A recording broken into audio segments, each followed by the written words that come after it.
Hello students, ਅੱਜ ਅਸੀਂ ਕਰਨ ਲੱਗੇ ਹਾਂ ਟੂਲਸ ਆਫ ਸਟਰਕਚਰਡ ਐਨਾਲਿਸਿਸ ਜਾਂ ਫਿਰ ਇਸ ਟੌਪਿਕ ਦਾ ਦੂਸਰਾ ਨਾਮ ਅਸੀਂ ਕਹਿ ਸਕਦੇ ਹਾਂ structured analysis and design tools.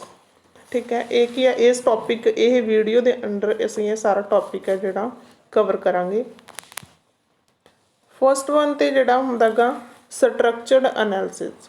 ਠੀਕ ਆ, ਕਹਿਣ ਦਾ ਮਤਲਬ ਵੀ ਸਿਸਟਮ ਐਨਾਲਿਸਿਸ ਦੇ ਦੁਆਰਾ ਬੇਸਿਕਲੀ ਸਿਸਟਮ ਆ ਜਿਹੜਾ ਉਹਨੂੰ ਡਿਵੈਲਪ ਕੀਤਾ ਜਾਂਦਾ। ਠੀਕ ਆ, ਮੈਥਡਸ ਕਿਹੜੇ ਨੇਗੇ ਕਿ ਸਿਸਟਮ ਨੂੰ ਅੰਡਰਸਟੈਂਡ ਕਿੱਦਾਂ ਕਰਨਾ। ਠੀਕ ਆ, ਇਸ ਦੀ ਐਕਟੀਵਿਟੀਜ਼ ਨੂੰ ਲੌਜੀਕਲ ਵੇ ਦੇ ਨਾਲ ਦੇਖਣਾ, ਅਲੱਗ-ਅਲੱਗ ਰੂਲਸ ਦਾ ਯੂਜ਼ ਕੀਤਾ ਜਾਂਦਾ, ਇਸ ਨੂੰ ਐਨਾਲਾਈਜ਼ ਕੀਤਾ ਜਾਂਦਾ, ਕਿਹੜੇ ਐਟਰੀਬਿਊਟਸ ਯੂਜ਼ ਕੀਤੇ ਜਾਂਦੇ ਨੇ।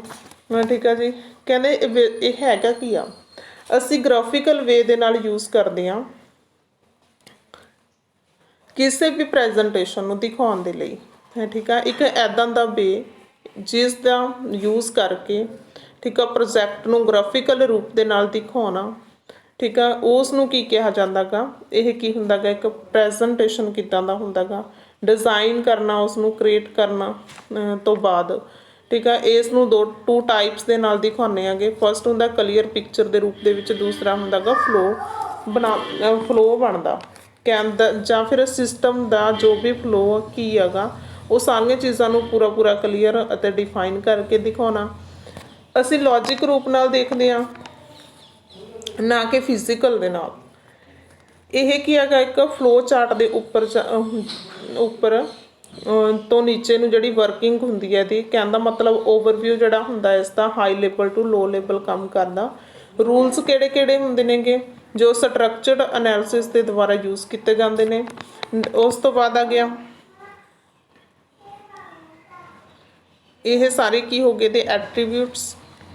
ਨੈਕਸਟ ਆ ਗਿਆ ਇਸ ਦੇ ਵਿੱਚ ਸਟਰਕਚਰਡ ਐਨਾਲਿਸਿਸ ਦੇ ਜਿਹੜੇ ਟੂਲਸ ਨੇਗੇ ਮੇਨ, ਉਸ ਦੇ ਵਿੱਚ ਕੀ ਆਊਗਾ, ਡਾਟਾ ਫਲੋ ਡਾਇਗਰਾਮ। ਨੈਕਸਟ ਹੋਊਗਾ data dictionary, decision trees, decision table. ਉਸ ਤੋਂ ਬਾਅਦ ਸਟਰਕਚਰਡ ਇੰਗਲਿਸ਼। ਜਿਹੜਾ ਮਤਲਬ ਇਨਫੋਰਮੇਸ਼ਨ ਗੈਦਰਿੰਗ ਆ ਗਈ, ਉਹਦੀਆਂ ਟੂਲਸ ਨੇਗੀਆਂ, ਉਹ ਕਿਵੇਂ ਵਰਕ ਕਰਦੀਆਂ ਨੇ। Data flow diagram, decision tree, decision table, structured Curie ਆ ਗਈ। ਉਸ ਤੋਂ ਬਾਅਦ ਡਾਟਾ ਆਰਗੇਨਾਈਜੇਸ਼ਨ, ਇੱਦਾਂ ਇਨਪੁਟ ਆਉਂਦੀ ਆ, ਫਿਰ ਉਹਦੀਆਂ ਪ੍ਰੋਸੈਸਿੰਗ ਹੁੰਦੀ ਆ, ਉਸ ਤੋਂ ਬਾਅਦ ਆਊਟਪੁੱਟ। ਡਾਟਾ ਫਲੋ ਡਾਇਗਰਾਮ ਆ ਜਿਹੜੀ, ਇਹ ਕੀ ਹੈਗੀ, ਡਾਟਾ ਫਲੋ ਡਾਇਗਰਾਮ ਦਾ ਹੁੰਦਾ ਕੀ ਆ, ਮਤਲਬ ਕਹਿਣ ਦਾ ਡਾਟਾ ਫਲੋ ਡਾਇਗਰਾਮ ਹੁੰਦਾ ਪ੍ਰੋਗਰਾਮਿੰਗ ਦੇ ਵਿੱਚ ਹੁੰਦਾ ਗਾ, ਜਿਵੇਂ ਇਨਪੁੱਟ ਦੇਣੀ, ਡਾਟਾ ਇਨਪੁੱਟ ਆ, ਉਸ ਤੋਂ ਬਾਅਦ ਉਹਦੀ ਪ੍ਰੋਸੈਸਿੰਗ ਹੁੰਦੀ ਆ, ਪ੍ਰੋਸੈਸਿੰਗ ਹੋਣ ਤੋਂ ਬਾਅਦ ਆਊਟਪੁੱਟ ਆਉਂਦੀ ਆ। ਠੀਕ ਆ, ਇਹੀ ਕੀ ਹੁੰਦਾ, ਇੱਕ ਡਾਟੇ ਦਾ ਫਲੋ ਹੁੰਦਾ, ਇੱਕ ਡਾਟਾ ਦਾ ਫਲੋ ਹੁੰਦਾ ਵੀ ਕਿੱਦਾਂ ਉਹਦੀ ਇਨਪੁੱਟ ਹੁੰਦੀ ਆ, ਪ੍ਰੋਸੈਸਿੰਗ ਹੁੰਦੀ ਆ, ਫਿਰ ਆਊਟਪੁੱਟ ਆਉਂਦੀ ਆ। ਡਾਟਾ ਕਿੱਧਰ ਤੋਂ ਕਿੱਧਰ ਨੂੰ ਜਾ ਰਿਹਾ, ਕਹਿਣ ਦਾ ਮਤਲਬ ਕੰਮ ਉਹਦਾ ਕਿੱਦਾਂ ਹੋ ਰਿਹਾ, ਇਹ ਸਾਰਾ ਜਿਹੜਾ ਡਾਟਾ ਫਲੋ ਡਾਇਗਰਾਮ ਦੇ ਵਿੱਚ ਦੇ ਥਰੂ ਅਸੀਂ ਦੇਖਦੇ ਆਂਗੇ। ਡਾਟਾ ਫਲੋ ਡਾਇਗਰਾਮ ਨੂੰ ਬਬਲ ਡਾਇਗਰਾਮ ਵੀ ਕਹਿੰਦੇ ਨੇਗੇ, ਕਿਉਂਕਿ ਬਬਲਸ ਤੇ ਵੀ ਇਸ ਦਾ ਜਿਹੜਾ ਵਿਊ ਜ਼ਿਆਦਾ ਹੁੰਦਾ ਗਾ। ਇਹ ਜਿਹੜਾ ਸਾਰਾ ਕੀ ਹੁੰਦਾ ਗਾ ਸ਼ੋਅ ਕਰਵਾਇਆ ਜਾਂਦਾ ਡਾਟਾ ਫਲੋ ਡਾਇਗਰਾਮ ਦਾ ਯੂਜ਼ ਕਰਕੇ। ਕੁਝ ਐਟਰੀਬਿਊਟਸ ਯੂਜ਼ ਕੀਤੇ ਜਾਂਦੇ ਨੇਗੇ ਡਾਟਾ ਫਲੋ ਡਾਇਗਰਾਮ ਦੇ ਵਿੱਚ, ਜਿਵੇਂ ਰਿਕਟੈਂਗਲ ਹੋ ਗਿਆ, ਸਰਕਲ ਹੋ ਗਿਆ, ਐਰੋ ਹੋ ਗਿਆ। ਠੀਕ ਆ, ਹੋਰ ਵੀ ਬਹੁਤ ਸਾਰੀਆਂ ਚੀਜ਼ਾਂ ਨੇ, ਡਾਇਮੰਡ ਵਗੈਰਾ, ਅਤੇ ਅਲੱਗ-ਅਲੱਗ ਇਹ ਯੂਜ਼ ਕੀਤੇ ਜਾਂਦੇ ਨੇਗੇ।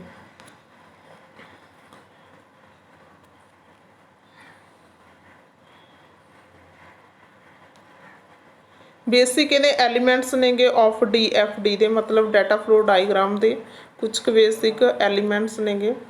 ਅੱਗੇ ਹੈਗਾ DFD ਕੰਟੇਨਸ ਫॉर ਬੇਸਿਕ ਸਿੰਬਲਸ ਨੂੰ ਯੂਜ਼ ਕਰਦਾ। ਕਿਹੜੇ ਹੁੰਦੇ ਨੇ ਉਹ, ਐਕਸਟਰਨਲ ਐਂਟਾਈਟੀ ਹੋ ਗਈ, it is a source from where the information entering or label leaving the system, it represents using the rectangle box.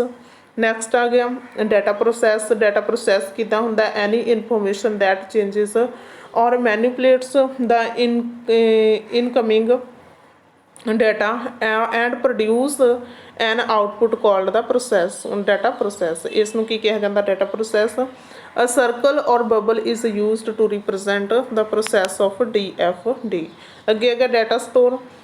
It stores input as well as output data flow, the path that data takes between the external entities, processes and data store. Next ਆ ਗਿਆ types of DFD। DFD ਦੀਆਂ 2 types ਹੁੰਦੀਆਂ ਨੇਗੀਆਂ, ਇੱਕ physical DFD and logical DFD। Context diagram ਇਹਦੀ, ਉਸ ਤੋਂ ਬਾਅਦ ਇਹ ਕੰਟੈਕਸਟ ਡਾਇਗਰਾਮ ਜਿਹੜੀ ਹੈਲਪ ਕੀ ਕਰਦੀ ਹੈਗੀ, understanding the entire system by one DFD ਵਿਚ gives the overview of system.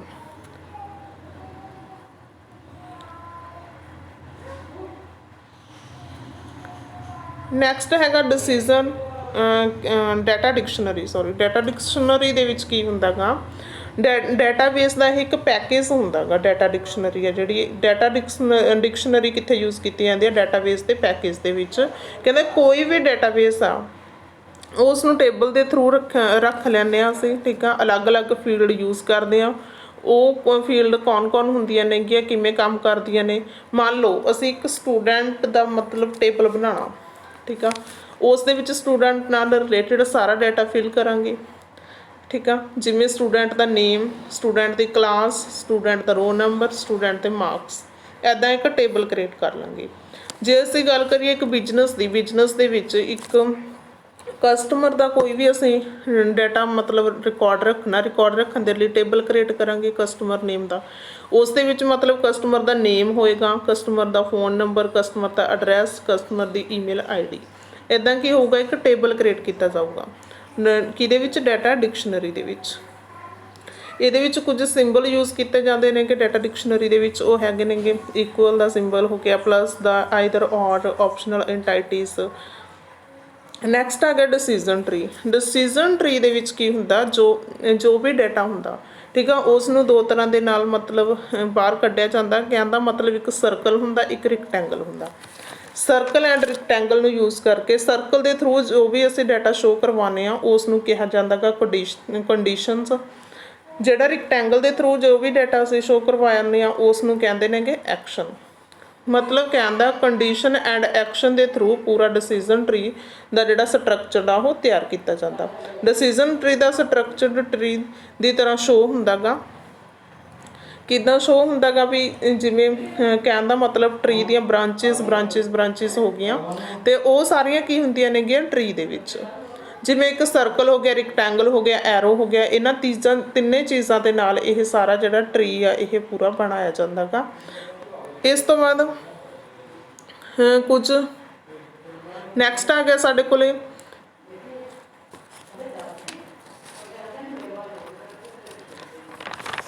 Next ਹੈਗਾ ਸਾਡੇ ਕੋਲੇ ਡਿਸੀਜ਼ਨ ਟੇਬਲ। ਡਿਸੀਜ਼ਨ ਟੇਬਲ ਕੀ ਹੁੰਦਾ ਗਾ, ਡਿਸੀਜ਼ਨ ਟੇਬਲ ਦੇ ਵਿੱਚ ਹਮੇਸ਼ਾ ਕੀ ਕੀਤਾ ਜਾਂਦਾ ਗਾ, ਜਾਣੀ ਕਿ ਕੰਡੀਸ਼ਨ ਐਂਡ ਰੂਲਸ ਨੂੰ ਫੋਲੋ ਕਰਦਾ ਇਹ, ਠੀਕ ਆ। 4 ਰੂਲਸ ਹੁੰਦੇ ਨੇਗੇ, ਜਿਵੇਂ ਇਸ ਦੇ ਵਿੱਚ ਵੀ ਲਗਾ ਕੇ ਦਿੱਤੇ ਗਏ ਨੇਗੇ। ਐਕਸ਼ਨ ਹੋ ਗਿਆ, ਠੀਕ ਆ, ਕੰਡੀਸ਼ਨ ਹੋ ਗਈ, ਫਿਰ ਕੰਡੀਸ਼ਨ ਐਂਟਾਈਟੀ ਹੋ ਗਈ, ਫਿਰ ਐਕਸ਼ਨ ਐਂਟਾਈਟੀ ਹੋ ਗਈ। ਇਹ 4 ਰੂਲਸ ਇਸ ਦੇ ਵਿੱਚ ਲਗਾਏ ਜਾਂਦੇ ਨੇਗੇ। ਜਿਵੇਂ Y ਦੇ ਨਾਲ ਸ਼ੋਅ ਕਰਵਾਇਆ ਜਾਂਦਾ, ਫਿਰ N ਦੇ ਨਾਲ, ਫਿਰ A ਦੇ ਨਾਲ, ਬਲੈਂਕ ਨੂੰ ਜਿਵੇਂ X ਦੇ ਨਾਲ, check, make, mark, fill, do. ਇਹ ਸਾਰਾ ਕੰਮ ਕਿਹਦੇ ਵਿੱਚ ਕੀਤਾ ਜਾਂਦਾ ਗਾ, ਡਿਸੀਜ਼ਨ ਟੇਬਲ ਦੇ ਵਿੱਚ। ਜਿਵੇਂ ਕਹਿੰਦੇ ਕਿਸੇ ਵੀ ਮਤਲਬ ਪ੍ਰੋਡਕਟ ਦਾ ਕੋਈ ਕੈਲਕੂਲੇਸ਼ਨ ਕਰਨੀ ਆ, ਠੀਕ ਆ। ਕੈਲਕੂਲੇਸ਼ਨ ਦੇ ਵਿੱਚ ਕੀ ਹੁੰਦਾ ਗਾ, ਪ੍ਰੋਡਕਟ ਦੀ ਕੀ ਕੰਡੀਸ਼ਨ ਹੁੰਦੀ ਲਿਖੀ ਜਾਂਦੀ ਆ ਉਸ ਦੇ ਵਿੱਚ, ਠੀਕ ਆ। ਇਸ ਦੇ ਵਿੱਚ ਵੀ ਕਿਹੜੇ ਅੱਗੇ ਫੀਚਰਸ ਹੁੰਦੇ ਨੇਗੇ, ਠੀਕ ਆ, ਕਿਹੜੇ ਫੀਚਰਸ ਨਹੀਂ ਹੈਗੇ, ਨੋ ਜਾਂ ਯੈਸ। ਨੋ ਦੇ ਲਈ N, ਯੈਸ ਦੇ ਲਈ Y, ਠੀਕ ਆ। ਇਸ ਟਾਈਪ ਦੇ ਨਾਲ ਜੋ ਵੀ ਕੀ ਹੁੰਦੀਆਂ ਨੇਗੀਆਂ, ਕੰਪੇਰੇਟਿਵਲੀ ਆਪਾਂ ਦੇਖੀਏ ਇਹਦੇ ਵਿੱਚ ਜਿੰਨਾ ਵੀ ਯੂਜ਼ ਕੀਤਾ ਜਾਂਦਾ ਗਾ, ਇਸ ਤਰ੍ਹਾਂ ਇਸ ਨੂੰ ਬਣਾਉਣ ਦੇ ਲਈ ਡਿਸੀਜ਼ਨ ਟੇਬਲ ਦੀ ਜ਼ਰੂਰਤ ਪੈਂਦੀ ਹੈਗੀ। ਅੱਗੇ ਅੱਗੇ ਸਟਰਕਚਰਡ ਇੰਗਲਿਸ਼, ਪ੍ਰੋਗਰਾਮ ਨੂੰ ਐਜ਼ ਇਟ ਇੰਗਲਿਸ਼ ਦੇ ਵਿੱਚ ਲਿਖਣ ਦੇ ਲਈ, ਠੀਕ ਆ। ਇਹ ਕੀ ਹੁੰਦਾ ਗਾ, ਉਹਨਾਂ ਦੇ ਲਈ ਜ਼ਿਆਦਾ ਜ਼ਰੂਰਤ ਹੁੰਦੀ ਆ ਜੋ ਐਜ਼ ਆ ਪ੍ਰੋਗਰਾਮਿੰਗ ਕਰਵਾਉਣੀ ਚਾਹੁੰਦੇ ਹਾਂ ਅਸੀਂ, ਐਜ਼ ਆ ਪ੍ਰੋਗਰਾਮਿੰਗ ਕਰਵਾਉਣੀ ਚਾਹੁੰਦੇ ਹਾਂ। ਉਹ ਕਿਹਦੇ ਵਿੱਚ ਹੁੰਦੀ ਹੈ ਕਿ ਸਟਰਕਚਰਡ ਇੰਗਲਿਸ਼ ਦੇ ਵਿੱਚ। Thank you.